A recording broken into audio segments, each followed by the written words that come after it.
Posted by John David Anderson. Chapter 13, The Quiet. Most people will tell you that the war started in earnest that next Monday. It was over by the end of the week. I call it a war, but it wasn't really. It was more like a barroom brawl, the kind you see in old westerns, where the piano player hides under his bench and the chandelier always gets shot down. It wasn't just one side against the other. I'm not even sure there were any objectives, or at least everybody's objective was different. Some people were probably just trying to be funny.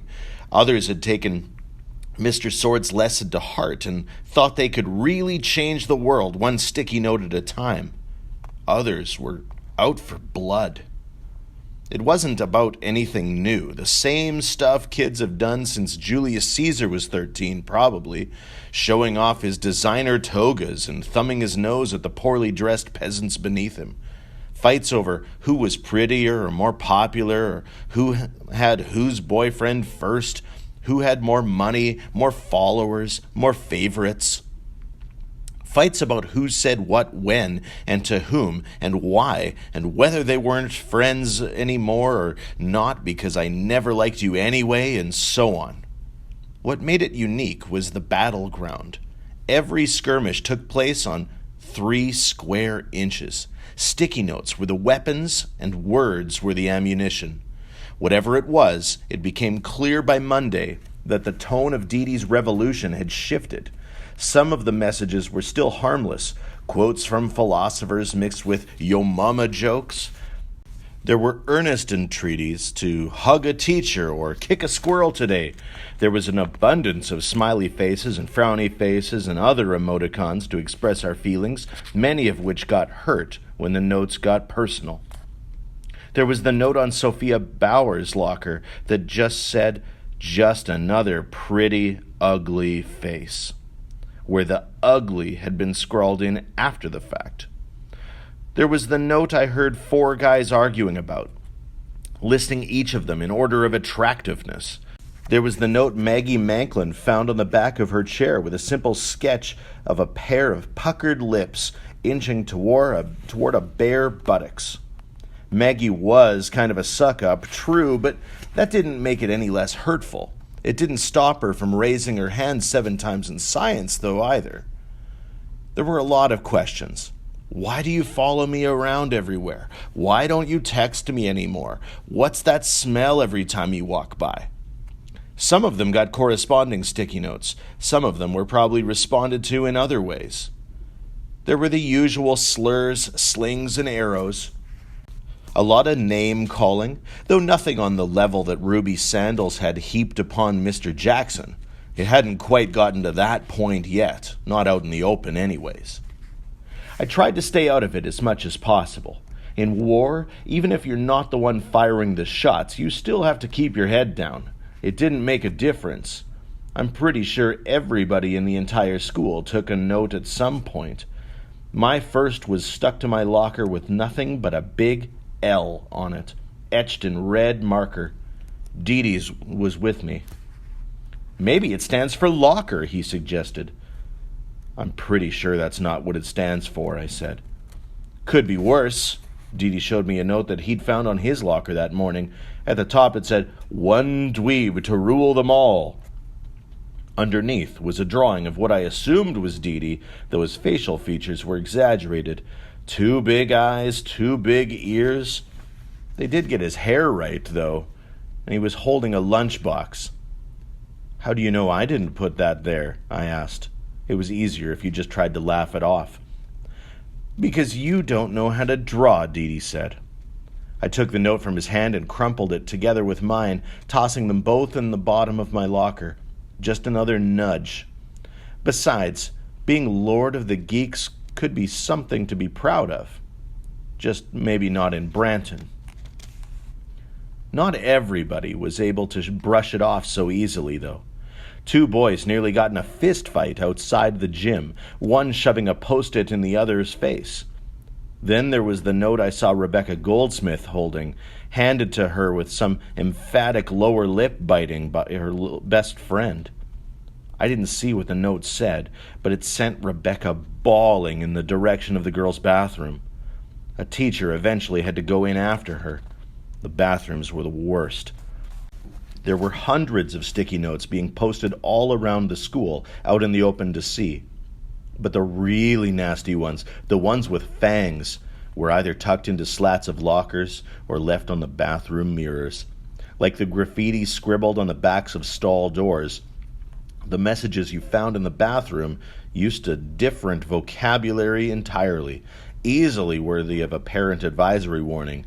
Some were crude, others just outright vicious. They were intended only to hurt. Except you didn't know who was hurting you. Almost all the notes were anonymous. Nobody had the guts to sign their name. You didn't know unless you saw the person actually stick the note, and even then you couldn't be sure. Some were passed along from binder to binder, backpack to backpack, until they reached their destination. Most of them didn't stay up for very long. The person the note was intended for would laugh or cry or groan or growl or just stare at it dumbly for a minute before crumpling it and tossing it or stuffing it in a back pocket to be forgotten. There were a few conscientious objectors who saw where it all was headed and tried to put a stop to it, taking down any note they saw regardless of what it said. For the most part, the students got the worst notes before any of the teachers did. But not always. Unsurprisingly, Miss Shears was the first to pounce, pausing her explanation of differential equations mid-sentence, her eyes narrowing on the third row. "Can I see what you're writing, please?" she said, circling in typical bird of prey fashion, around Casey Hillman's desk. Casey slapped her hand over the sticky note, but it was too late. "I'm just copying down the homework assignment." "I haven't assigned any homework yet." Checkmate. For a moment, it was certain Casey was going to stuff the paper in her mouth and try to choke it down secret agent style before Miss Shears could pry her lips apart. But instead, she melted in her seat while Miss Shears took the note from her. "Did you write this?" Casey nodded meekly. Miss Shears pointed to the door and told Casey to wait for her outside. Then she turned to address the rest of us, holding the note up backwards so we couldn't see what it said. "I don't want to see any more of these in my class for any reason. Do you understand? If I see them, I will confiscate them and you will go straight to the office." We all nodded. I noticed a few people tucking their yellow stacks back into their bags. Miss Shears had that enough is enough look in her eyes, and something else. Sadness, maybe. Disappointment. She followed Casey out of the room, closing the door with a little more emphasis than usual, though even with it shut, we could still hear Miss Shears' voice. "Disrespectful, irresponsible, call your parents, take this note to the principal immediately." I didn't see Casey for the rest of the day. That's how it is in war. One moment somebody is sitting right there next to you, and the next moment they're just gone.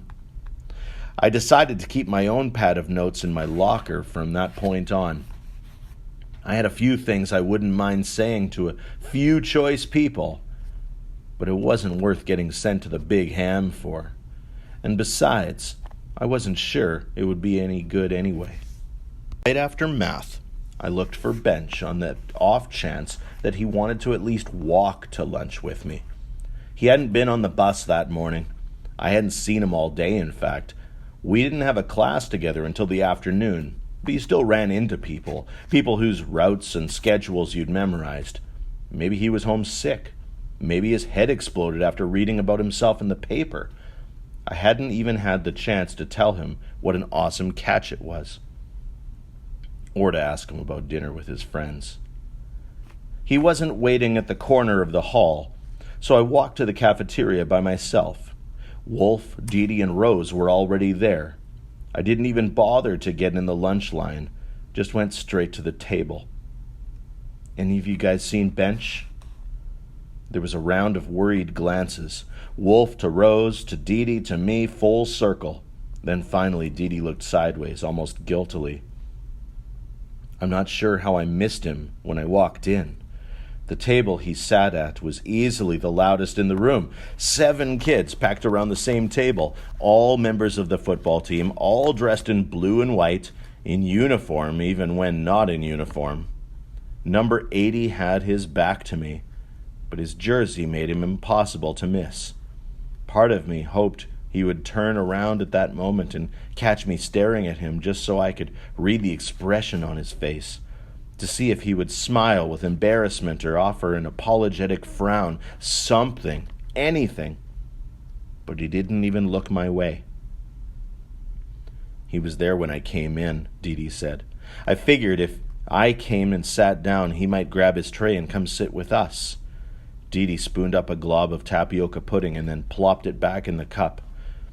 Over in the corner, Bench appeared to be telling a story to the other guys, who were all laughing.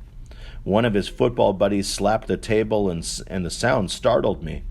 I felt something swell and catch in my throat, and I forced it down deep into a hole that had opened up inside of me. It's all right, Wolf said. He's a big boy. He can sit wherever he wants. Besides, his stock just went up. I turned back to our table, but my eyes kept flitting back to Bench and the people he was with. They were his teammates, friends by association, I guess. But they weren't his tribe. For 2 years, he'd never sat with them, not once, and yet, as much as I wanted to feel surprised, I guess I wasn't. I knew the difference between surprised and disappointed. As I watched him laughing, I couldn't help but think about what the bus ride home would be like that afternoon. There were a couple of student athletes on bus 152. They weren't on the football team, but I wasn't sure it would matter. There was nothing keeping him from sitting wherever he wanted. I nudged the empty chair next to me with my foot, maybe a little harder than I meant to. Rose's voice piped in. "Did you see all those notes this morning?" she asked, looking at Dee but mostly just trying to change the subject, I think. "They're everywhere now. It's insane." "Speaking of insane, you should show Frost your new picture," Wolf said. For the first time since sitting down, I noticed he had swollen gray circles under his eyes. I wondered if his parents had been arguing all night again. "What picture?" I asked, turning my attention away from Bench. With a groan, Rose pulled a sticky note from her front pocket, smudged at one corner. "It's no big deal," she said. "Really, it's even dumber than the last time." On it was another drawing in black ink, similar to the one before, though this one was much more elaborate. It showed a station wagon puttering down a road. Tied to its roof was a moose, its eyes just 2 big X's. The moose's tongue stuck out comically. "That's terrible," I said. "It's just a joke," she said. "He looks funny with his tongue hanging out like that, don't you think?" "It's not a joke," Wolf said. "It's obviously a threat. You should tell somebody." He turned to me. "Tell her she should tell somebody." "I did tell someone," Rose interjected before I could tell her anything. "I told you. Besides, you really think I'm afraid of whatever idiot drew this? I'm a ninja wizard princess, remember? This," she said, holding the note between them.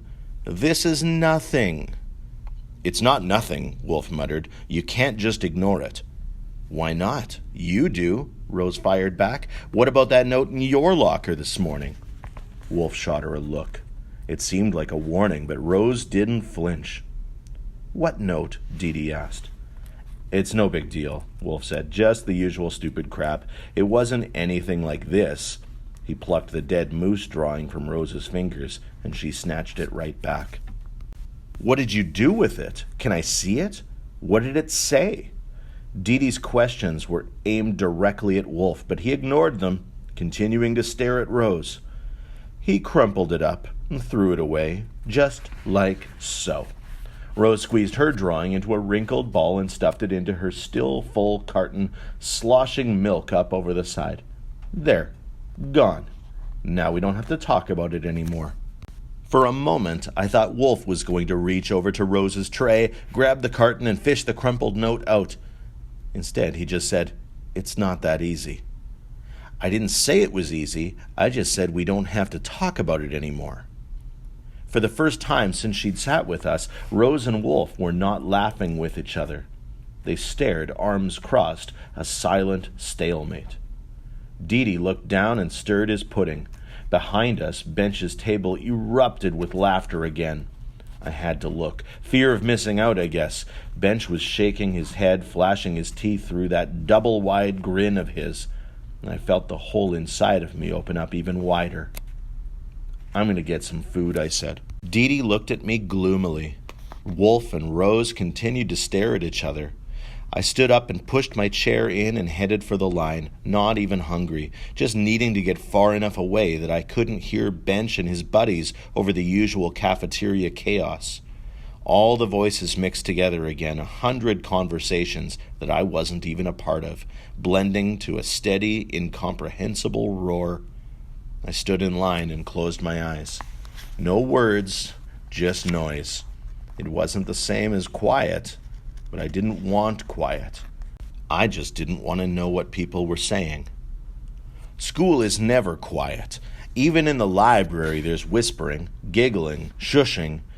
In class, someone's always making some comment or another, but that doesn't mean quiet's always better. In the last year before the big split, the quiet moved into our house for good, settling over everything like a blanket of heavy snow. My parents had stopped fighting.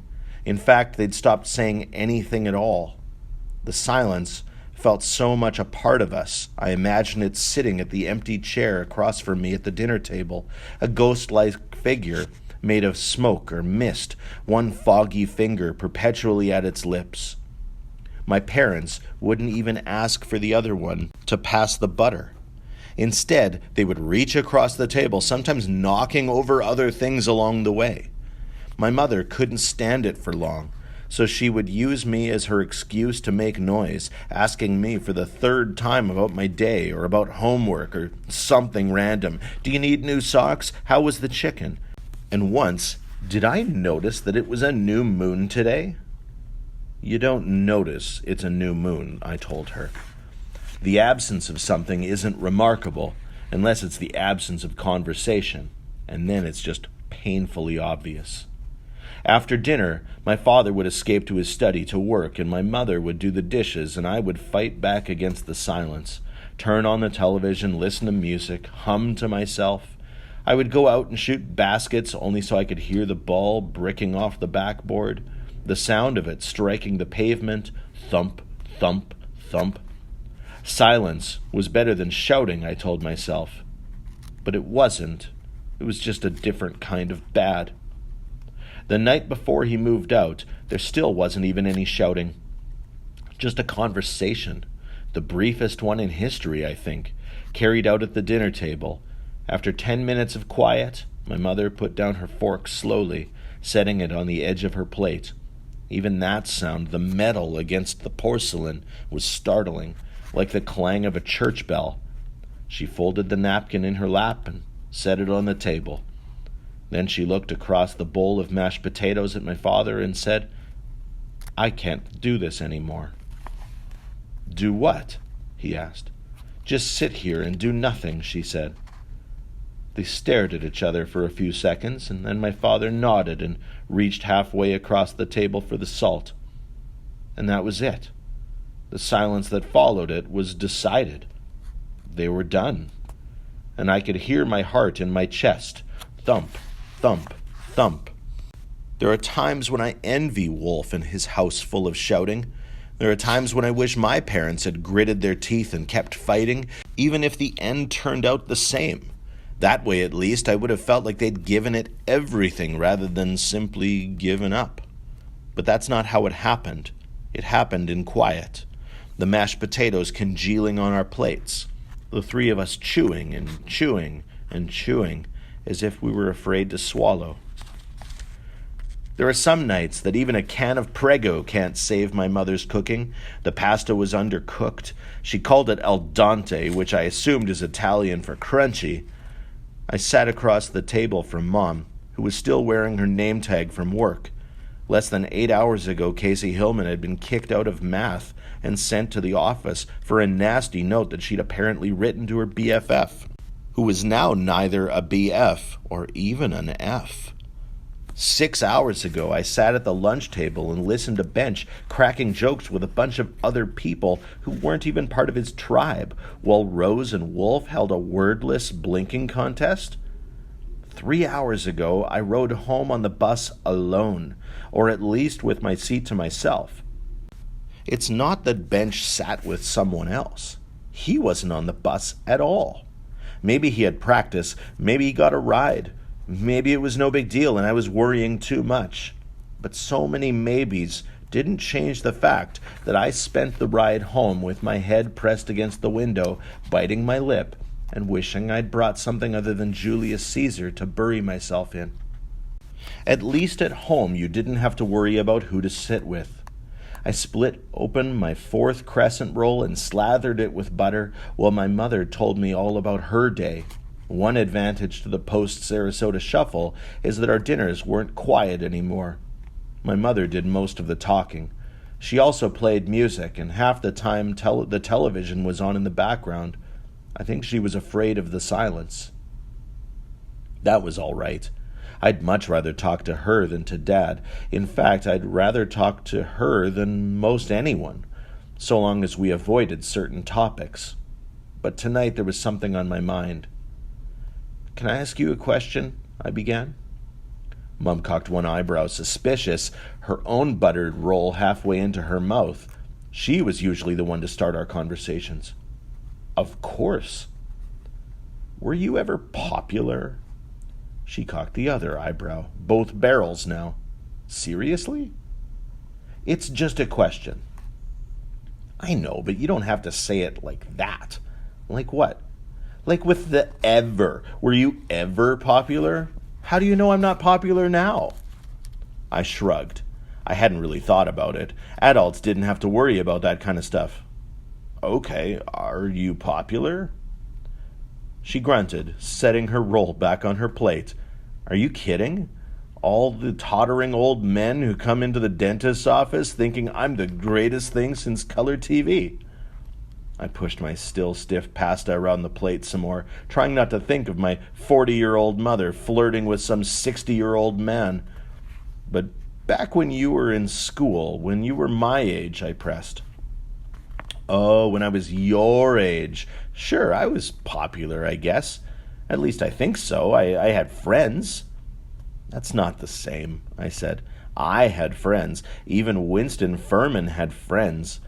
Though I was kind of just assuming that, in theory, he would have to, wouldn't he?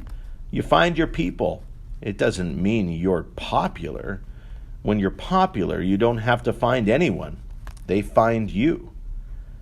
"Well, I had a fair number of friends. A lot of people signed my yearbooks, and I wasn't really picked on. Does that count as being popular?"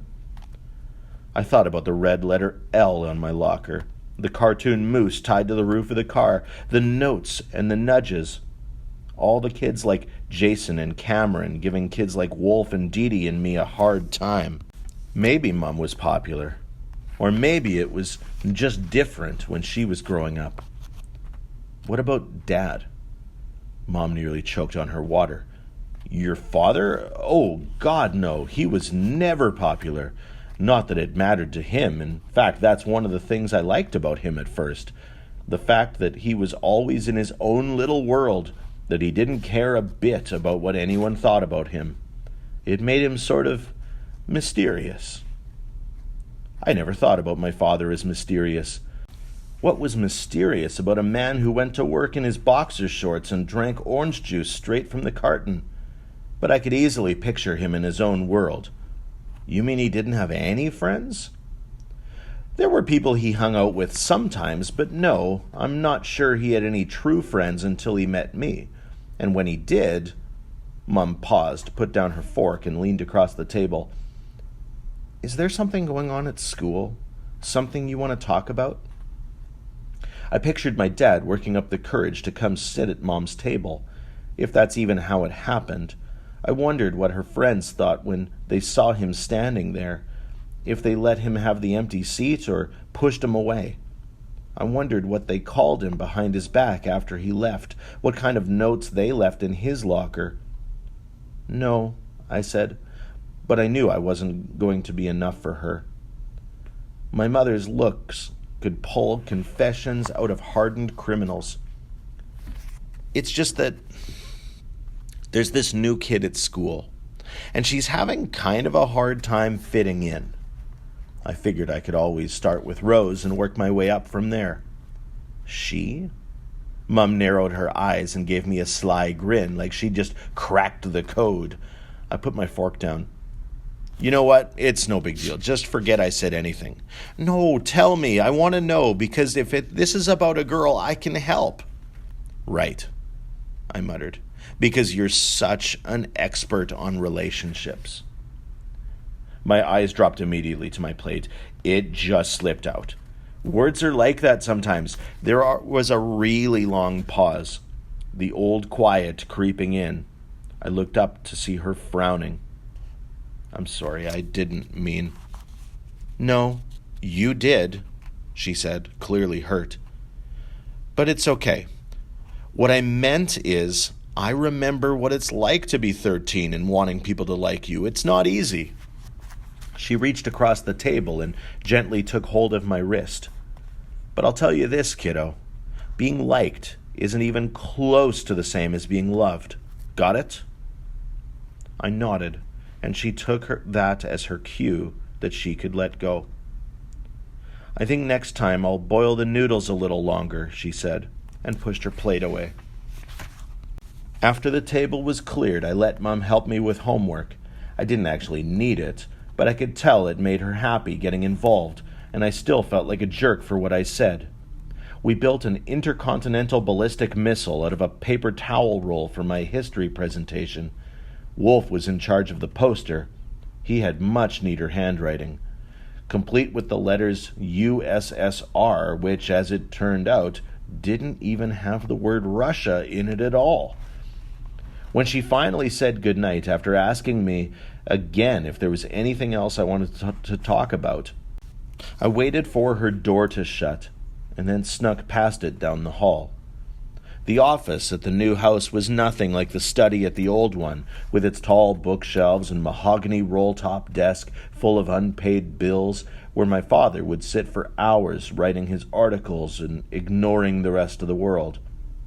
The office at the new place was actually just the extra bedroom, complete with a daybed, a scratched-up student desk Mum found at Goodwill, and a couple of IKEA shelves lined with whatever cheap paperbacks Mum and I picked up at library sales.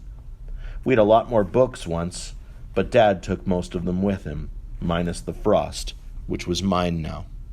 Mom got to keep the photo albums, though. There weren't a ton of pictures, mostly family vacations to Cancun and Canada.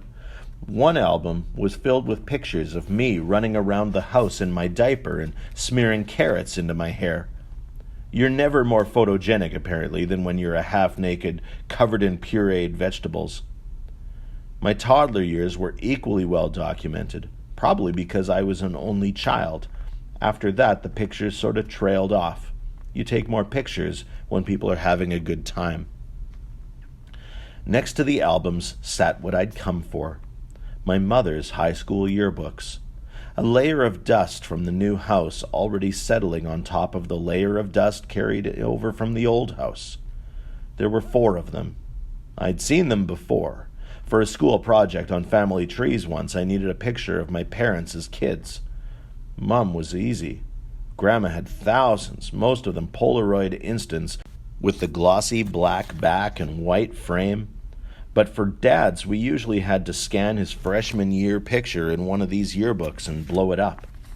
I slid the first year of Midvale High's Reflections off the shelf and opened it to the inside cover, reading the messages scrawled there. She was right. It was full of signatures. My mother was awesome and the coolest and totally rad. There were phone numbers from boys named Dan and Jacob asking my mom to call sometime over summer. Someone with the nickname of KK said she would always remember something called the Marshmallow Surprise. Another girl named Sarah wrote, I'm sick of not having the courage to be an absolute nobody. I'm guessing it was from a book. I didn't know if it qualified as an aphorism or not. On the inside back cover, it was more of the same. The whole thing was filled with signatures. She was really popular. I took the next book off the shelf, looked for familiar names. KK was there again, and Sarah and some others. The pages were still filled, but the handwriting was bigger. Some drawings took up a good amount of space. My mother was still cool. She would still be missed. But her junior year, there were fewer messages.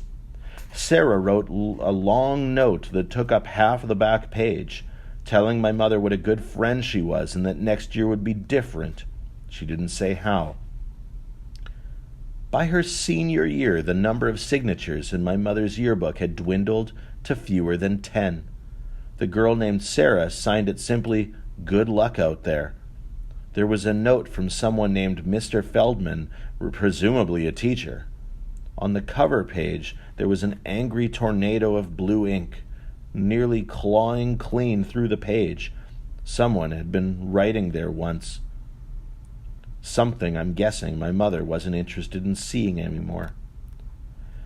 On the back inside cover, there was only one name, my father's, following a short message, 2 sticky note-worthy words.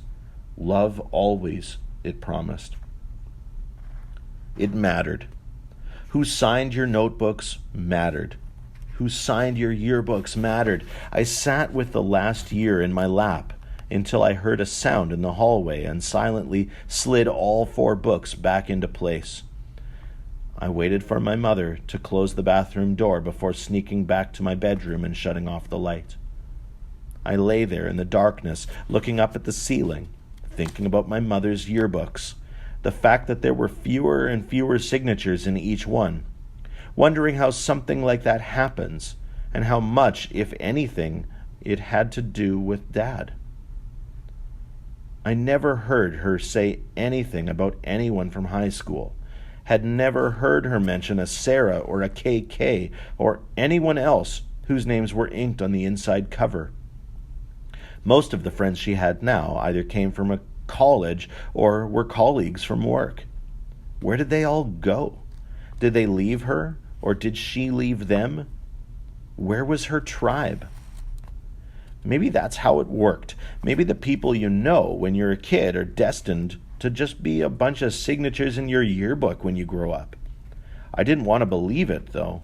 I thought about Bench sitting on the bus next to me and Dee Dee reaching into his front pocket for his die, and Wolf bent over one of his models, putting all the pieces into place, and Rose standing at the edge of our table, eyeing the empty seat.